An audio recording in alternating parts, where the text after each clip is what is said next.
Ni hao, I'm Phil, and my buddy Luke and I are on a mission to detail the ultimate blueprint for Mandarin fluency, and one of those essential details is the Chinese character di. Or is it de?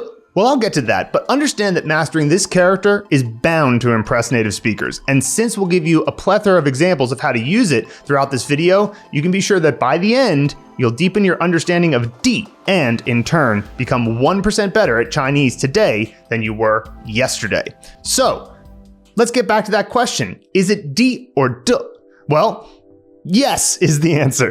Di is what's known as a duoyinzi, a multiple pronunciation character, and about 20% of Chinese characters have at least one other pronunciation. With rare exceptions, the alternate pronunciations are representative of a different definition. And a lot of the times when it comes to these 多音字, the multiple pronunciation characters, the secondary and tertiary pronunciations are not that important compared to the primary pronunciation. However, that is not the case with di and de.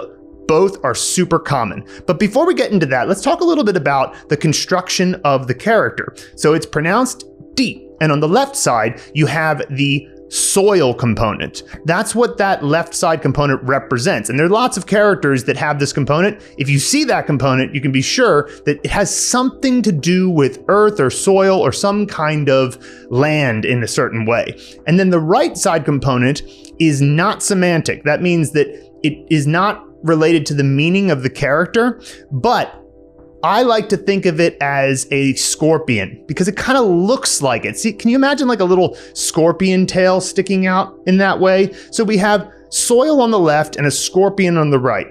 To represent the soil, I like to think of a pot of soil. And of course, a scorpion is, pretty obvious and pretty iconic, but imagine the scorpion is like a giant scorpion. Now, what you're seeing on your screen now is an image I had generated that represents the Hanzi movie method, which is a part of what Mandarin Blueprint does to memorize a character.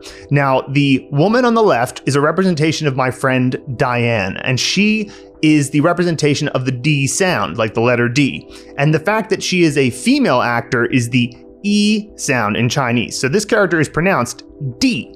Now, when there is nothing after, when it's like D-I and then there's nothing else, it's not like Dian or something like that, where there is an additional set of letters, then we put it in our childhood homes. And because it is fourth tone, we put it in the backyard. So Diane in the backyard of my childhood home represents D. She's got a pot of soil in her hand, and she is fighting a scorpion for a plot of land that is marked on the ground there. So this character means land or ground, and that's how we do it with the Henzi movie method to remember a Chinese character. That's not necessary to learn about today. We have other YouTube videos about it, but I just wanted to give you a little sense of how we do memorizing characters. It's not exactly rote learning, is it? Now, di, it often means ground. That's its initial meaning, but it has this other meaning that has nothing to do with any of those things and is related to grammar. But when it comes to ground, there are a lot of key words. For example, dizhi, that means address. Makes sense, right? The place where your land is. How about difang? That is just the general word for place, probably the most common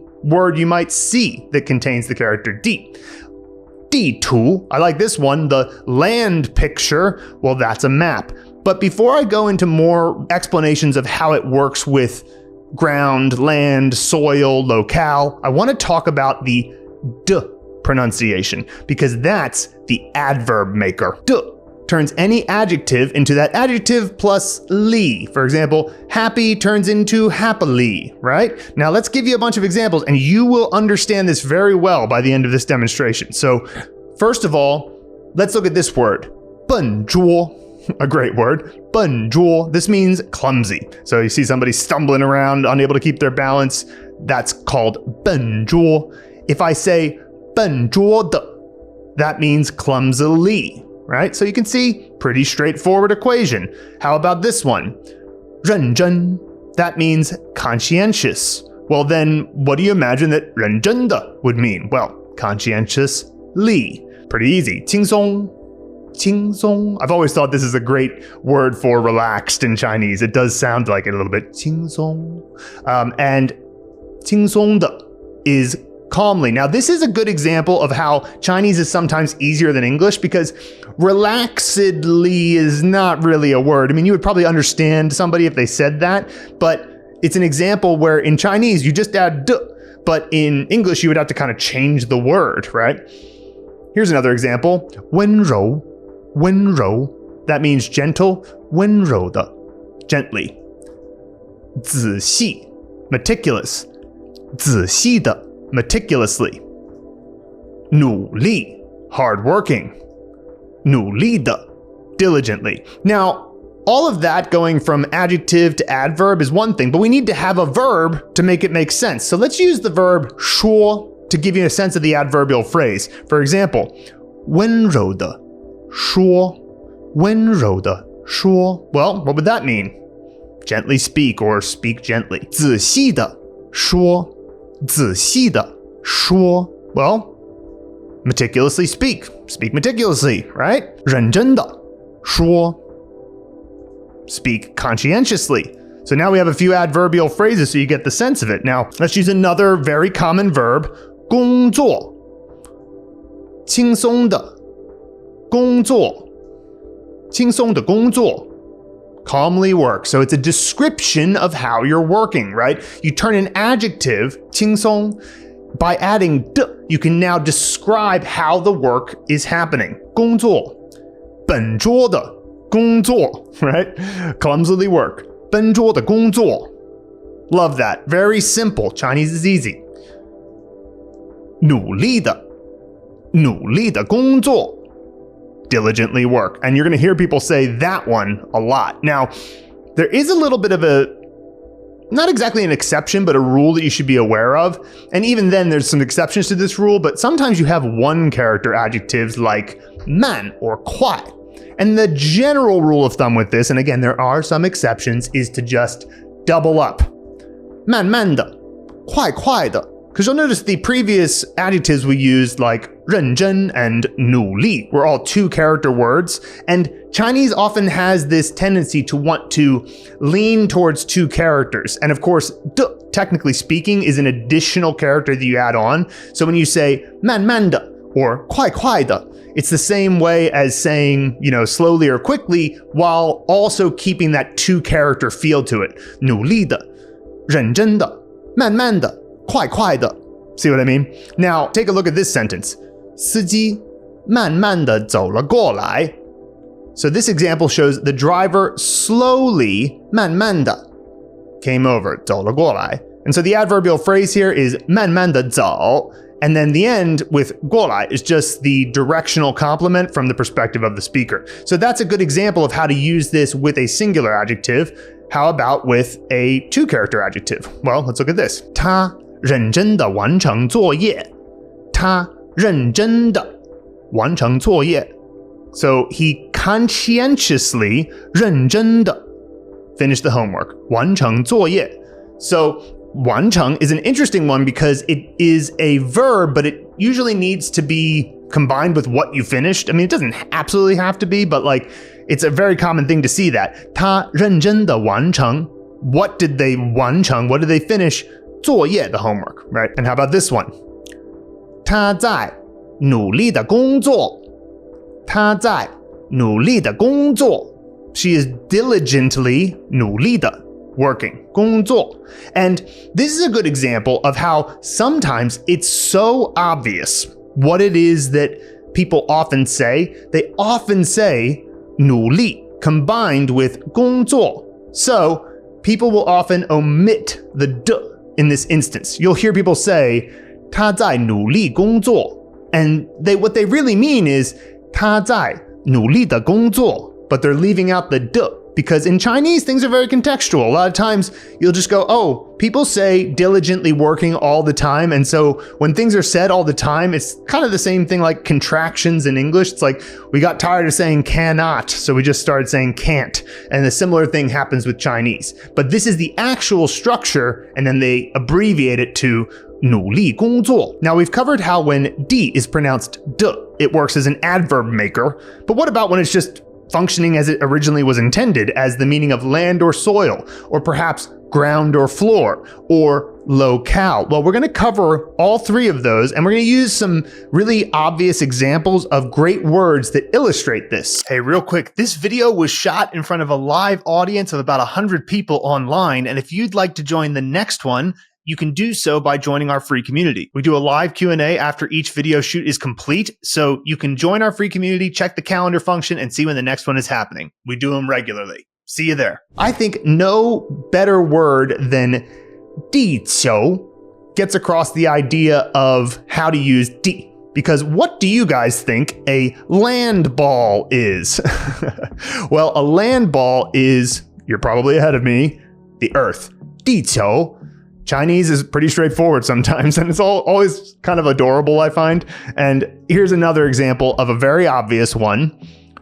地域. So the land territory, 地域. Well, that's just a region or an area of some kind. And so pretty simple, right? Now, how about 地带, land belt or soil belt? Well, what would that be?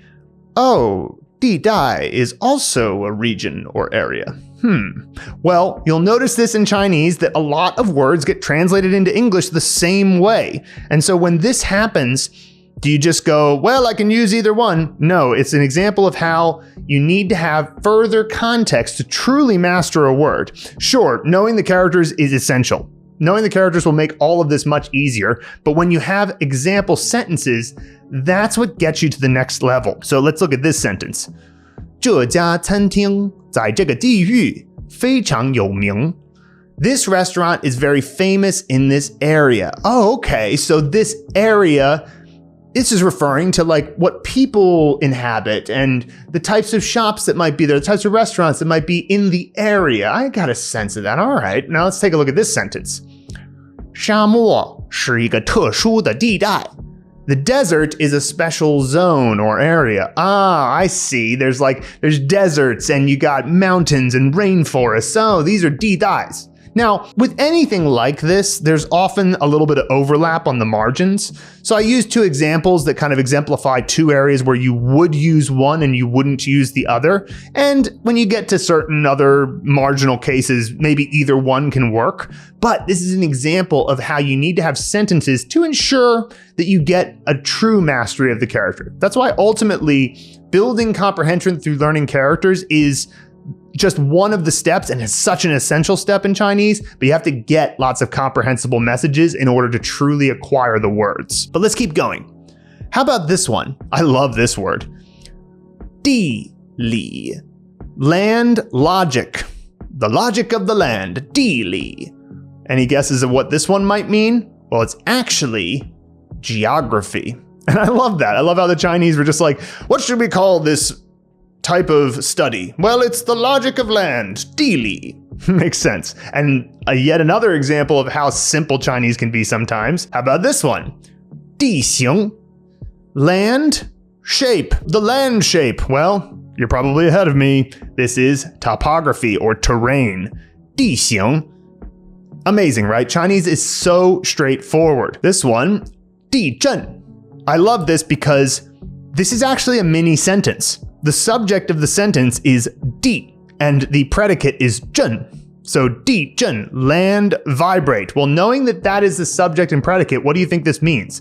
Well, you're probably ahead of me. 地震 means earthquake. And I lived in Sichuan province, and even though Chengdu is not a place where you're likely to have terribly bad earthquake, you do feel them a lot. And so people would often say, 哇,地震了. And it was pretty funny to see that on Weixin as well, because everybody in the world would just be posting immediately, 地震了. How about this one? 可๋งdì. Empty land or empty soil. Well, probably wouldn't surprise you to understand that this is a vacant lot or just an open space in general, but usually when you're talking about 可๋ngdì, it's like in real estate, like, oh, we're going to sell this 可๋ngdì over here. And then finally, you have the word 土地. And in some sense, this is the fundamental word that 地 represents when it means land or soil, because this is just land or soil. And this represents a Chinese word called a juxtaposed word, a 并列式. And these are very common in Chinese, where the two characters essentially mean the exact same thing. And so you're just combining them to like emphasize the meaning, and it also comes about because many Chinese words, since there are so few syllables, really need to have 2 syllables to be auditorily distinguishable.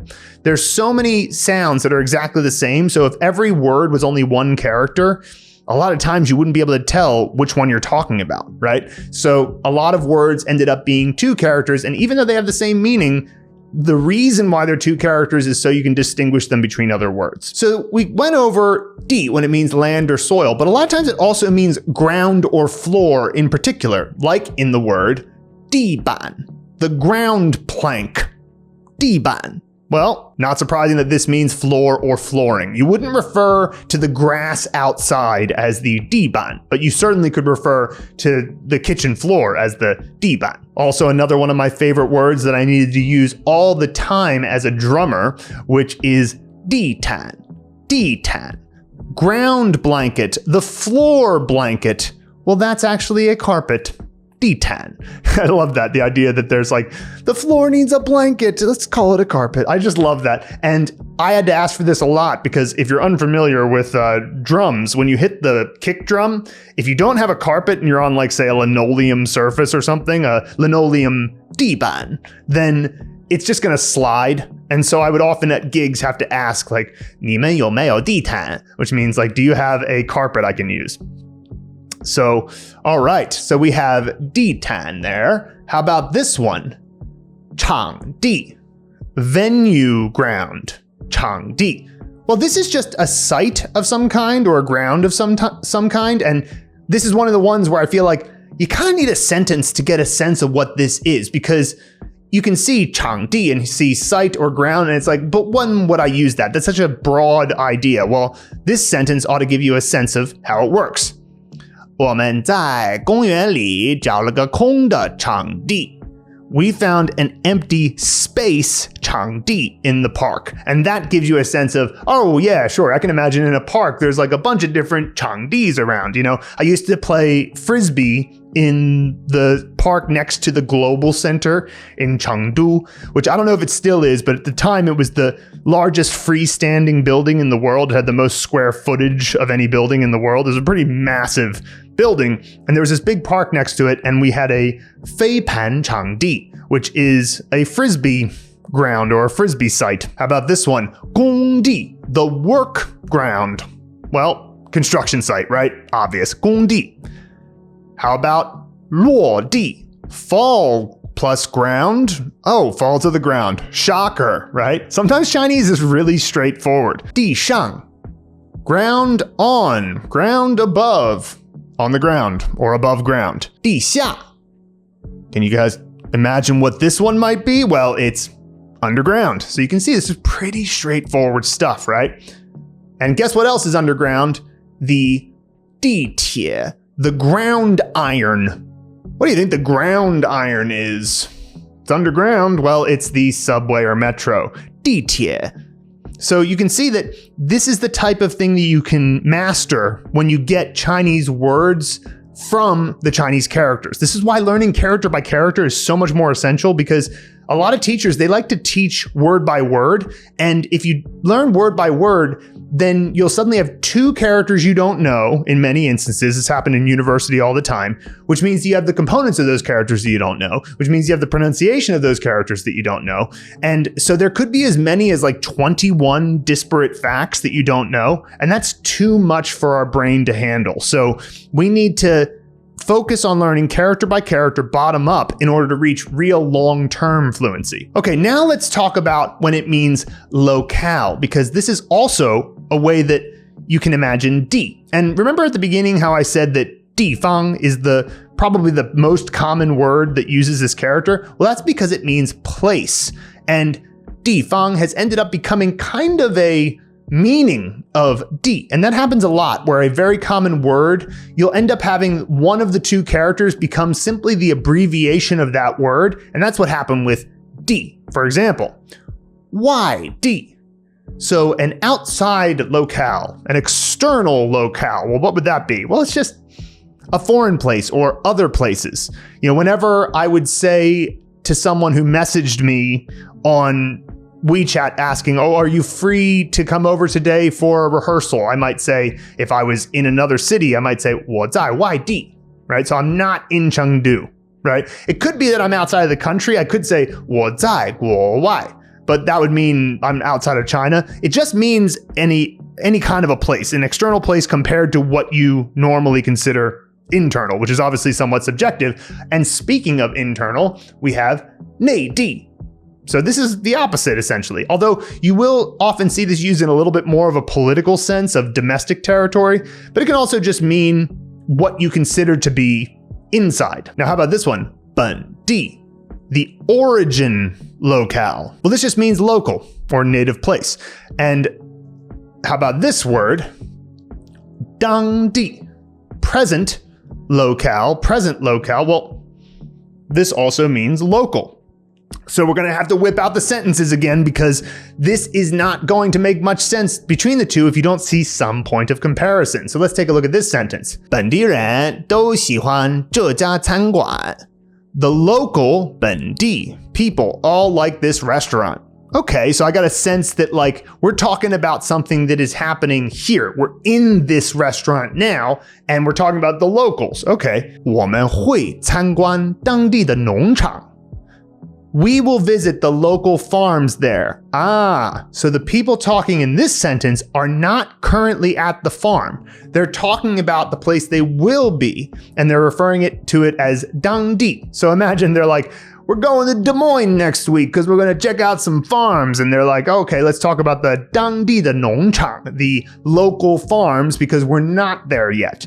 Then when they would arrive in Des Moines, they might talk about the 本地人, the people who are native to Des Moines, although I suppose they would have to be speaking Chinese to each other. Now, how about this one?